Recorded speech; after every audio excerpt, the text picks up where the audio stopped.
کی قربت حاصل کرنا چاہتے ہیں، اللہ کے قریب ہونا چاہتے ہیں، اللہ کے مقرب بندے بننا چاہتے ہیں، تو فرمایا ان کی حالت کیا ہوتی ہے؟ وہ سجدے میں بھی اللہ کو یاد کر رہے ہوتے ہیں، وہ قیام میں بھی اللہ کو یاد کر رہے ہوتے ہیں۔ یعنی اللہ کی قربت کا جو ذریعہ ہے وہ سجدہ ہے، وہ نماز ہے، وہ عبادات ہے، وہ اللہ کا ذکر ہے،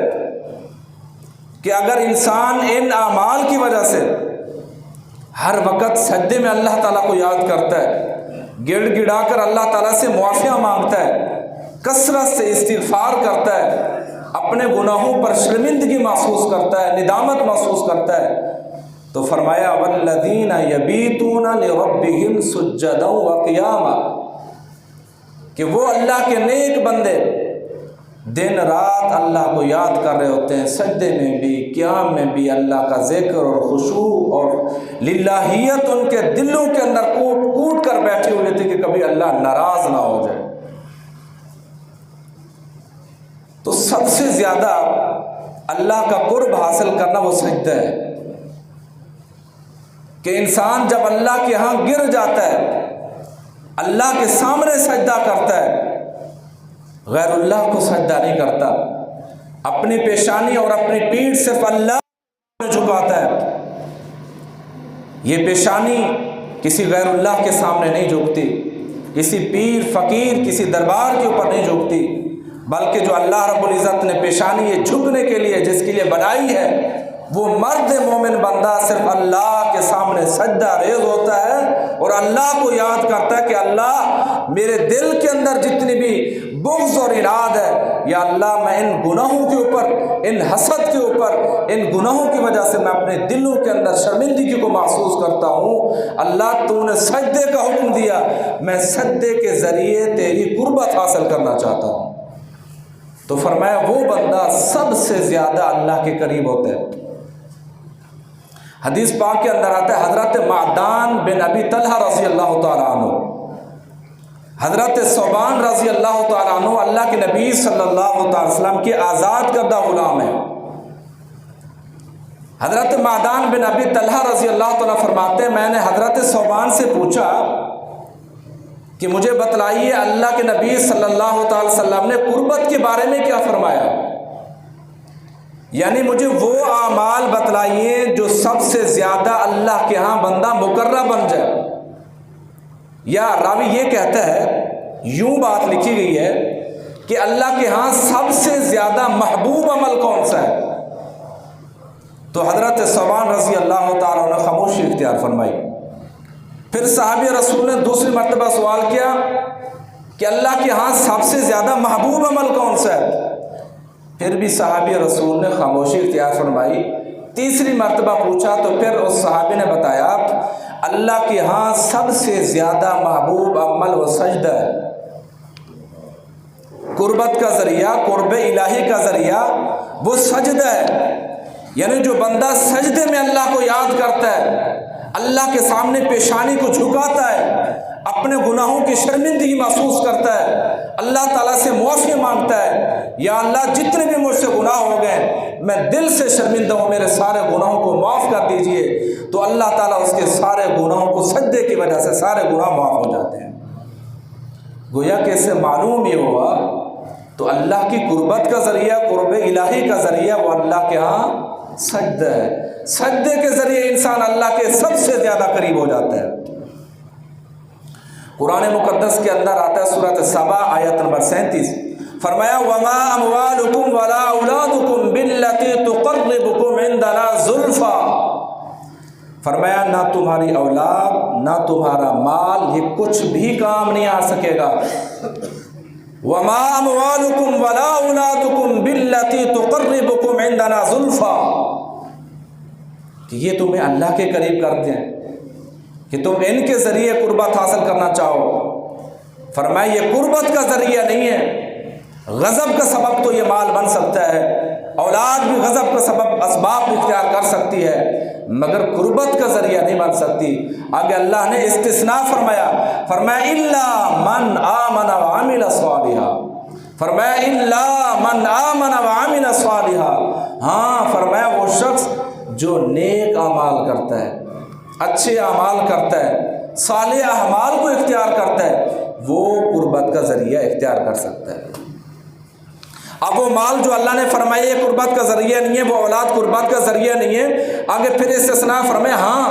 مال بھی قربت کا ذریعہ بن سکتا ہے اگر وہ مال اللہ کے لیے خرچ کیا جائے، وہ مال دین کے لیے خرچ کیا جائے، وہ اللہ کے دین کے غلبے کے لیے خرچ کیا جائے۔ وہ اولاد اللہ کی قربت کا ذریعہ وہ کیسے بن سکتی ہے؟ اگر اس اولاد کو دین سکھایا جائے، اس کو دین پڑھایا جائے، دین کی تعلیم دی جائے، وہ مال بھی وہ اولاد بھی اللہ کا قرب حاصل کرنے کا ذریعہ بن سکتی ہے۔ فرمایا الا من آمن وعمل صالحا فاولئک لهم جزاء الضعف بما عملوا، فرمایا اللہ پھر ایسے اعمال کرنے والوں کو جو نیک اعمال اختیار کرتے ہیں اللہ تعالیٰ دگنا اجر عطا فرماتے ہیں، دگنا اسے جو ہے جزا عطا فرماتے ہیں۔ فرمایا دن قیامت کے اللہ رب العزت بلند و بالا عمارتوں سے حاصل دیں گے، اللہ تعالیٰ ایسے لوگوں کا گھر جنت میں بنائیں گے۔ تو معلوم یہ ہوا کہ اللہ کا قرب حاصل کرنے کے لیے ہم سب سے زیادہ ان اعمال کے قریب ہو سکتے ہیں جو اللہ کو راضی رکھنے والے اعمال ہیں، جن سے اللہ خوش ہوتا ہے، جن سے خوشنودی حاصل ہوتی ہے۔ وہ اللہ کے ہاں سجدہ ہے، وہ اللہ کے نماز ہے، وہ اللہ کے ہاں دعا ہے کہ انسان جب اللہ کے ہاں دعاؤں کا اہتمام کرتا ہے، سجدے کا اہتمام کرتا ہے، اللہ تعالیٰ اس کی دعاؤں کو بھی نہیں ٹالتا۔ جو سجدے میں مانگے والی دعائیں ہیں ان کو بھی اللہ تعالیٰ قبول کرتا ہے اور وہ اللہ تعالیٰ کی قربت کا ذریعہ بن جاتی ہے۔ اور اس حدیث کی تصدیق قرآن پاک کی آیت سے بھی ہوتی ہے۔ اللہ رب العزت نے سورۃ کلام میں فرمایا کہ وہ لوگ جو دنیا کے اندر سجدہ نہیں کرتے تھے اللہ کو، دن قیامت کے اللہ ان کو سجدے کے لیے بلائیں گے مگر وہ سجدہ نہیں کر سکیں گے۔ فرمایا یوم یکشف عن ساق ویدعون الی السجود، جب دن قیامت کے اللہ تعالیٰ اپنی پنڈلی کو ظاہر فرمائیں گے، مومن مرد اور مومن عورتیں ان کو سجدے کے لیے بلایا جائے گا، وہ سجدہ کرنے کے لیے تیار ہو جائیں گے، اہل ہو جائیں گے۔ مگر وہ لوگ جو دنیا کے اندر سجدہ نہیں کرتے تھے، نماز کا اہتمام نہیں کرتے تھے، فرمایا یوم یکشف عن ساق ویدعون الی السجود فلا یستطیعون، انہیں سجدے کے لیے بلایا جائے گا طاقت رکھنے کے باوجود، صحیح سالم ہونے کے باوجود، مگر وہ اللہ کے ہاں سجدہ نہیں کر سکیں گے۔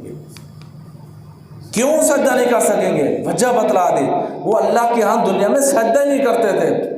نماز کے لیے ان کو بلایا جاتا تھا، نماز کے لیے نہیں آتے تھے۔ اللہ اکبر۔ فرمایا جس وقت جنتی جنت کے اندر چلے جائیں گے اور وہ پوچھیں گے جنت کے اندر ان فرشتوں سے کہ دنیا کے اندر ہمارے دوست تھے، احباب تھے، رشتہ دار تھے، ماں باپ تھے، آج وہ جنت میں نظر نہیں آ رہے، کہاں چلے گئے؟ فی جنات یتساءلون، فی جنات یتساءلون، وہ ایک دوسرے سے پوچھیں گے، سوال کریں گے، عن المجرمین ما سلککم فی سقر، ان مجرمین سے، ان جہنمیوں سے جنتی سوال کریں گے، ما سلککم فی سقر، ما سلککم فی سقر، بتلائیے وہ کہاں گئے، ما سلککم فی سقر، جنتی ان جہنمیوں سے پوچھیں گے کیا وجہ ہے، کیوں آج تم جہنم کے اندر چلے گئے ہو؟ وہ کیا جواب دیں گے؟ وہ سب سے پہلے یہی جواب دیں گے، قالوا لم نک من المصلین، قالوا لم نک من المصلین، وہ یہی جواب دیں گے کہ ہم نماز نہیں پڑھتے تھے، نماز کا اہتمام نہیں کرتے تھے۔ اور ہماری سوسائٹی اور ہمارے معاشرے کے اندر صرف عبادات کا اہتمام جو ہے صرف رمضان المبارک کے اندر خاص کر دیا گیا کہ رمضان المبارک کا مہینہ ہے، عبادت کرو، سب کچھ کرو، بعد کے اندر جھوٹ بھی بولو، فراڈ بھی کرو، دھوکہ دہی سے بھی کام بھی لو، یعنی یہ ساری کی ساری چیزیں رمضان کے اندر محدود ہم نے دین کو کر دیا ہے کہ یہ دین ہمارا رمضان کے لیے خاص ہے، باقی جو کچھ اس کے علاوہ کرتے رہو، بستے رہو، دنیا کے اندر زندگی گزارتے رہو، کوئی حرج نہیں ہے، ایسا نہیں ہے، یہ دین کا یہ کنسیپٹ نہیں ہے۔ یہ تو فضائل کے اعتبار سے، درجات کے اعتبار سے سب کچھ بیان کیا گیا کہ رمضان میں آپ یہ اعمال کریں گے اللہ ہمیں دگنا اجر عطا فرمائیں گے۔ ایسا نہیں ہے کہ سارے جو ہے بس ایک مہینے کے لیے بخشش کروا دو، باقی پورے مہینوں کے اندر جو کچھ دل میں ہے وہ کرتے رہو، ایسا نہیں ہے اسلام میں۔ فرمایا قالوا لم نک من المصلین، وہ جہنمی یہی جواب دیں گے کہ ہم نماز نہیں پڑھتے تھے، وَلَمْ نَكُ نُطْعِمُ الْمِسْكِينَ، بھوکوں اور مسکینوں کو ہم کھانا نہیں کھلایا کرتے کرتے تھے آج یہ ہمارے لیے جہنم کا سبب بنے۔ تو ان آیات سے یہی معلوم ہوتا ہے کہ اللہ کی قربت کا ذریعہ، قرب الہی کا ذریعہ، اللہ کے ہاں سب سے زیادہ جو انسان قریب ہونے والے اعمال ہیں وہ سجدہ ہے، وہ نماز ہے۔ انسان نماز کے ذریعے اللہ کے قریب ہوتا ہے، اللہ کا قرب حاصل کرتا ہے۔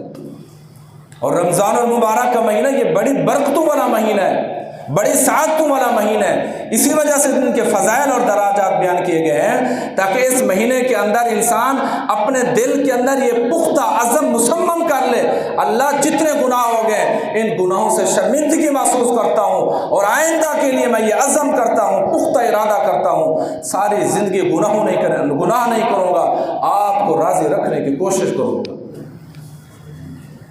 تو فرمایا من صام رمضان ایمانا واحتسابا غفر له ما تقدم من ذنبی، فرمایا جس مرد مومن نے ایمان کی حالت میں اللہ کو راضی رکھتے ہوئے اخلاص سے نیت سے روزہ رکھا اللہ کی رضا کے لیے، فرمایا غفر له ما تقدم من ذنبی، میں اللہ اس کے پچھلے سارے گناہوں کو معاف کر دوں گا۔ پھر بھی دیکھیں اللہ کی رحمت کتنی بڑی وسیع ہے، کتنی وسعت اللہ رب العزت نے عطا فرمائی۔ پھر قیام کے بارے میں بھی یہی فرمایا، عبادات کے بارے میں بھی یہی حکم فرمایا، سجدے کے بارے میں بھی یہی حکم فرمایا۔ فرمایا من قام رمضان ایمانا واحتسابا غفر له ما تقدم من ذنبه، جس نے اللہ کی رضا کے لیے، اللہ کی خوشنودی کے لیے رمضان المبارک کے مہینے میں قیام کیا، عبادت کا اہتمام کیا، تراویح کا اہتمام کیا، تہجد پڑھی، نوافل پڑھے، فرمایا غفر له ما تقدم من ذنبی، میں اللہ اس کے سارے پچھلے گناہوں کو معاف کر دوں۔ اللہ رب العزت نے اپنے بندوں پر کتنا رحم اور کرم فرمایا کہ فرمایا جو شخص اللہ کا قرب حاصل کرنا چاہے، اللہ کا سایہ حاصل کرنا چاہے، وہ ان اعمال سے کر سکتا ہے۔ حدیث پاک کے اندر 7 بندوں کے متعلق فرمایا گیا کہ 7 بندے وہ ہیں جو دن قیامت کے عرش الہی کے سائے میں ہوں گے، جس دن کوئی اور سایہ نہیں ہوگا۔ وہ 7 بندے اللہ کے عرش کے نزدیک ہوں گے، اللہ کے قرب کے نزدیک ہوں گے۔ ان میں سے کچھ میں آپ کے سامنے رکھتا ہوں۔ فرمایا ایک وہ بندہ جسے اللہ کا عرش کا سایہ نصیب ہوگا، وہ عادل حکمران ہے، اس کی حکمرانی اور اقتدار اللہ کی رضا تھی، اپنی رعایا کا خاص خیال رکھنا اور عدل انصاف سے کام لینا تھا، اپنی رعایا کے اوپر وہ ظلم نہیں کرتا تھا، انصاف سے کام لیتا تھا۔ فرمایا دن قیامت کے ایسے عادل حکمران کو بھی اللہ کا سایہ نصیب ہوگا، وہ بھی اللہ کے عرش کے سائے میں ہوگا۔ فرمایا دوسرا وہ نوجوان بندہ جس کی نشو و نما اللہ کی رضا کے لیے ہوتی ہے، اللہ کی عبادت کے لیے ہوتی ہے، وہ نوجوان اللہ کو راضی کرنے کے لیے اللہ کا قرب حاصل کرتا ہے، دن قیامت کے وہ بھی اللہ کے عرش کے سائے میں ہوگا۔ کتنا بڑا اللہ تعالیٰ کا انعام ہے، جہاں پہ کوئی اور سایہ نصیب نہیں ہوگا، ہر بندہ اس عرش الہی کے سائے کے چاہنے کے لیے اور اس کی حاصل کرنے کے لیے تگ و دو میں ہوگا کہ اللہ کا عرش کا یہ سایہ ہمیں نصیب ہو جائے۔ اللہ نے دنیا کے اندر بتلا دیا کہ یہ تم اعمال اگر اختیار کر لو تم بھی یہ اللہ کا سایہ حاصل کر سکتے ہو۔ فرمایا تیسرا وہ بندہ جو خوبصورت حسین و جمیل ایک خاندان اور نسب والی عورت اس کو گناہ کی طرف دعوت دیتی ہے، زنا کی طرف بلاتی ہے، وہ نوجوان بندہ اللہ کی رضا کے لیے اس زنا کو، اس کی دعوت کو ٹھکرا دیتا ہے۔ وہ نوجوان بندہ اللہ کی رضا کے لیے،